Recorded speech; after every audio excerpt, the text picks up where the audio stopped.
Ang hinahanap niya sa akin, yung makipagbardagulan ako kahit wala ako resibo. Kawawa naman ako noon. Banatan ko yung pamilya. Pamilya sa kabila. Kahit wala akong resibo, banatan ko. Matadtad ako sa kaso nito.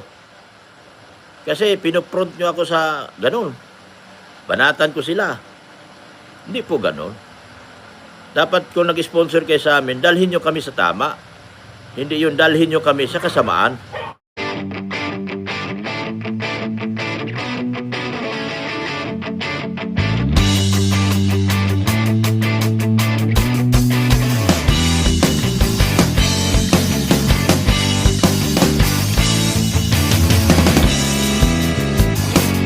Ako, kahit nawala na sila sa, ramdam ko na, matagal na silang nawala sa akin.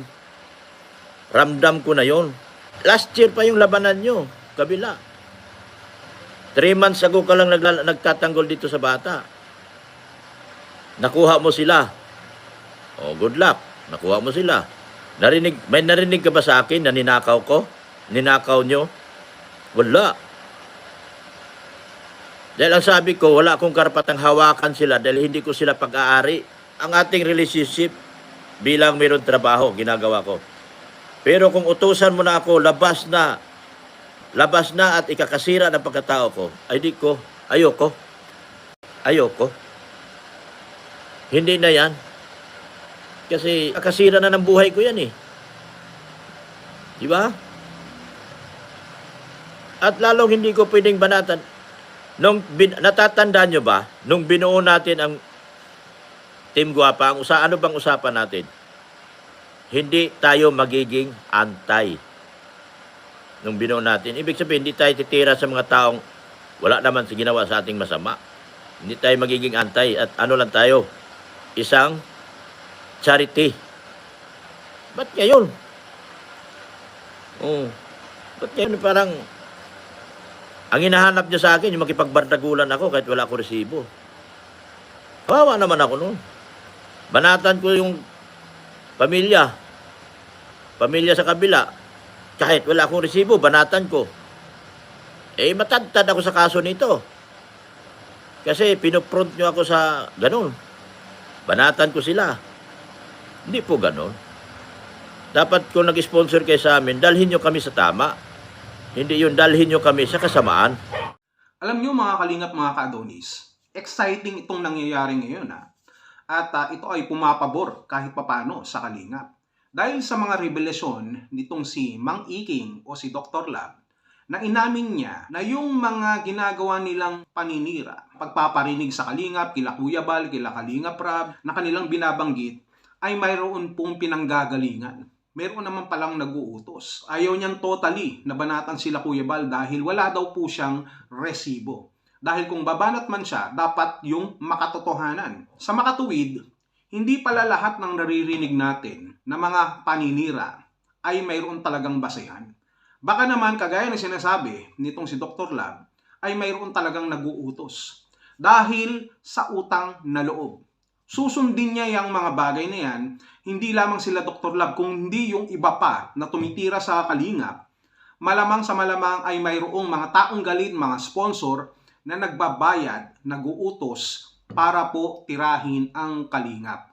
Ibig sabihin nito, hindi lahat ng binabato nyo sa kalingap at nadidinig ninyo ay totoo. Lalo na yung mga magagaling dyan mag-reaction sa labas ng kalingap, na akala mo naman alam na alam nila ang nangyayari sa loob mismo ng kalingap. Subalit ito po ay mali. Ilang beses na yung napatunayan. Kila Commander Churba pa lang noon.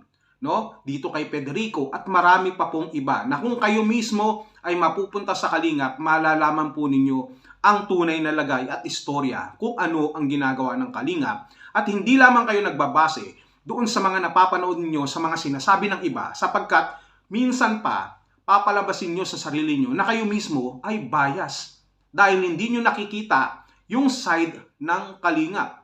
Nanood lamang kayo, natural, makikinig kayo dun sa mga taong negatibo at pangit ang sinasabi tungkol sa kalingap. At diyan kayo magko-concentrate, yan yung bibigyan nyo ng punto. Which is, walang matibay na talagang masasabing basihan sapagkat kayo mismo ay nakikinig lang din naman at nanonood. At dito sa sinabi nitong si Dr. Lab, malinaw na ang mga binabato po sa kalingap ay wala pong katotohanan at kadalasan ini-exaggerate lamang po nila.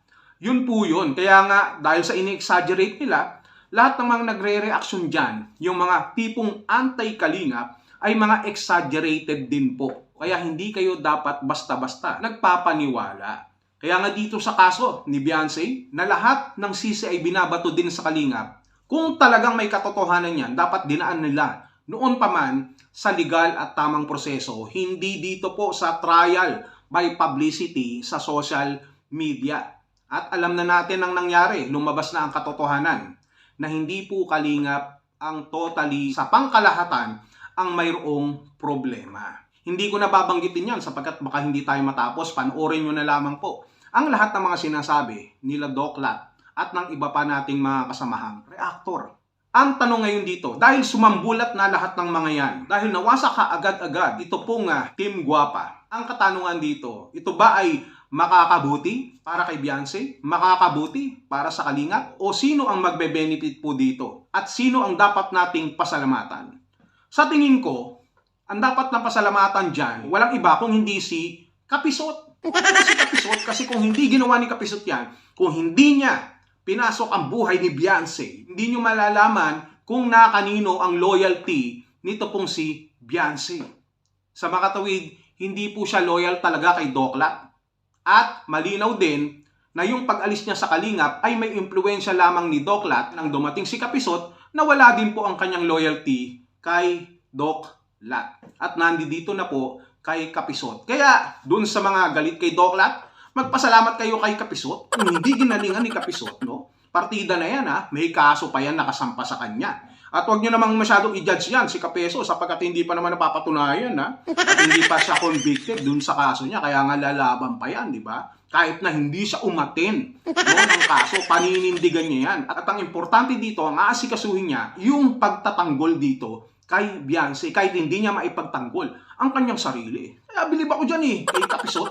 Ano, Kapisot? Baka naman pwedeng makahingi ng orokan dyan. Washing machine. Pasalamatan niyo si Kapisot kasi kung hindi ginawa ni Kapisot yan, hindi mawawala si Doc Lat kay Beyonce. Yan, hindi magsasalita si Doc Lat.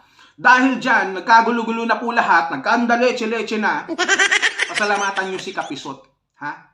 Ngayon, nagising yung mga Spice Girls na mga dating strikers dahil kay Kapisot. Kung di dahil kay Kapisot, hindi rin sila magsasalita ng kanilang sentimiento dito sa pamilya Batalero. Maganda din no, yung nangyari kahit papano. So ngayon, aabangan pa natin ang mga susunod pang pangyayari. Pero bago ang lahat, pakiisipin yung maigi yung aking mga sinasabi. At gamitin ang utak kung ano ang aking ibig sabihin dito. Huwag kayong magbabash-bash masyado dyan. Bash kayo ng bash, hindi naman kayo nagla-like at hindi kayo nag-share, hindi rin kayo nagsasubscribe. Kaya mag-subscribe na kayo bago ko pa makuha yung walis pambuko rito, ha? So yun lang, maraming salamat sa inyo pong lahat. Huwag niyo pong sabihan si Kuya Kapisot na ano po, parang ginagamit ako, yung ginagamit lang po ako, huwag niyo pong anin si Kuya Kapisot na gano'n.